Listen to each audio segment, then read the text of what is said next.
So ಮಾತೃ ಸ್ವರೂಪಿ ಚೆನ್ನಮ್ಮನವರು ಅವರ ನಿಧನ ಕೇಳಿ ನಮಗೆಲ್ಲ ಆತಂಕ ಆಯಿತು.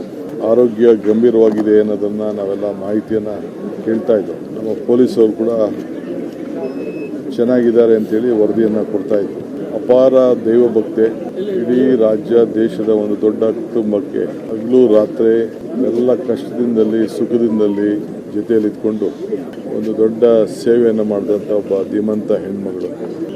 ನಾವ್ಯಾರು ಶಾಶ್ವತವಾಗಿ ಇರಲಿಕ್ಕಾಗೋದಿಲ್ಲ, ಆದರೆ ದೇಶ ಮತ್ತು ರಾಜ್ಯದ ಅನೇಕ ರಾಜಕಾರಣಿಗಳಿಗೆ ಒಂದು ಮಾತೃ ಸ್ವರೂಪಿಯಾಗಿ ಸೇವೆಯನ್ನು ಮಾಡ್ಕೊಂಡು ಬಂದಂಥ ಒಬ್ಬ ಧೀಮಂತ ಹೆಣ್ಮಗಳು.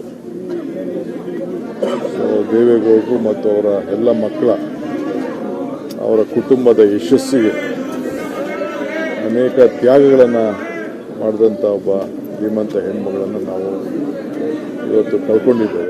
ಕರ್ನಾಟಕ ಸರ್ಕಾರ ಅವರಿಗೆ ಸರ್ಕಾರದ ಗೌರವದೊಂದಿಗೆ ಅವರಿಗೆ ಅಂತಿಮ ನಮನವನ್ನು ಕೊಡಬೇಕು ಅಂತೇಳಿ ನಾನು ತೀರ್ಮಾನವನ್ನು ಮಾಡಿದ್ದೇನೆ.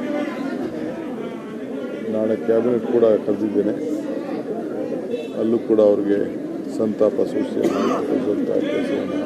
ಸೊ ಮುಂದಿನ ಸೋಮವಾರ ನಾನು ಗೌಡ್ರ ಹತ್ರ ಮಾತಾಡಿದೆ.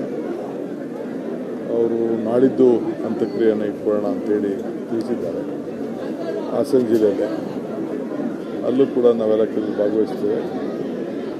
ಸರ್ಕಾರದ ಎಲ್ಲ ಥರದ ವ್ಯವಸ್ಥೆ ಕೂಡ ಮಾಡಲಿಕ್ಕೆ ಈಗಾಗಲೇ ನಾನು ಸೂಚನೆಯನ್ನು ಕೂಡ ಕೊಟ್ಟಿದ್ದೇನೆ. ಒಬ್ಬ ದೇಶದ ಪ್ರಧಾನಮಂತ್ರಿಯ ಧರ್ಮಪತ್ನಿ, ಮಾಜಿ ಪ್ರಧಾನಮಂತ್ರಿ ಧರ್ಮಪತ್ನಿ, ಒಬ್ಬ ಹಿರಿಯ ರಾಜಕಾರಣಿಗಳ ಕುಟುಂಬ, ಕೇಂದ್ರ ಸಚಿವರ ತಾಯಿ, ಇವೆಲ್ಲ ಗಮನದಲ್ಲಿಟ್ಕೊಂಡು ನಾವು ಸರ್ಕಾರದ ಗೌರವ ಕೊಡಬೇಕು ಅನ್ನೋದನ್ನು ತೀರ್ಮಾನವನ್ನು ಮಾಡಿದ್ದೇವೆ. ಅವರ ಆತ್ಮಕ್ಕೆ ಶಾಂತಿ ಸಿಗಲಿ.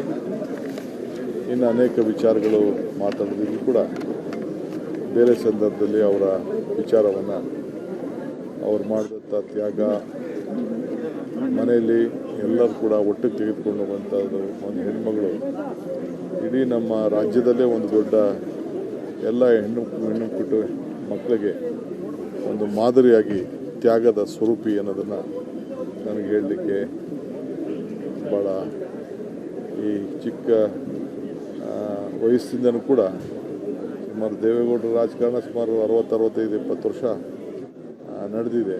ಹಾಗೆಲ್ಲ ಕೂಡ ಆ ಯಶಸ್ಸು, ಕಷ್ಟ, ಸುಖ, ನೋವು ಎಲ್ಲದಕ್ಕೂ ಕೂಡ ಪಾತ್ರರಾಗಿದ್ದಾರೆ.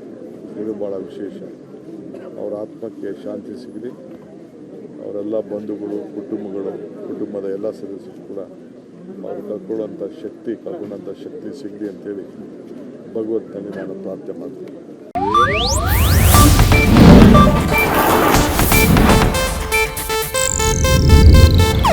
ಇದು ಏಷ್ಯಾನೆಟ್ ನ್ಯೂಸ್ ನೆಟ್ವರ್ಕ್ ಪ್ರಸ್ತುತಿ.